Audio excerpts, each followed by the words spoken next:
চারপাশে প্রচুর মানুষের সাথে দেখা হবে, অনেক ভিড় ঠেলে এগোতে হবে, অনেক রকম কথা কানে আসবে। শুধু আপনাকে যেটা করতে হবে সেটা হলো ইগনোর। জীবনে কিছু মানুষ আবর্জনা ছড়াতে আসে, তাদেরকে আগাছার মতো উপড়ে ফেলে দিতে হবে।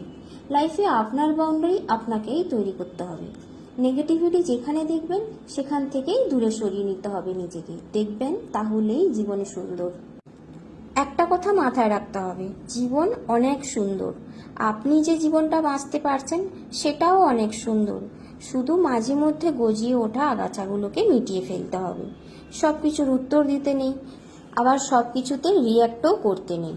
সবাইকে এক্সপ্লেন করারও কোনো প্রয়োজন নেই। আর এগুলিকে বাদ না দিতে পারলে সবশেষে লসটা আপনারই। মোট কথা হলো, নিজের এমন একটা বাউন্ডারি সেট করুন যার কাছে আপনি মন খুলে শ্বাস নিতে পারবেন, যার সামনে আপনি আয়নার মতো দাঁড়াতে স্বাচ্ছন্দ্য বোধ করবেন, যার সামনে আপনি নিজেকে খোলা বইয়ের মতো রাখতে পারবেন। তাদের কাছেই এক্সপ্লেন করুন, তাদের কাছেই ঝুঁকতে শিখুন। কারণ হয়তো তারা বা সে আপনার খারাপ দেখতে চাইবে না।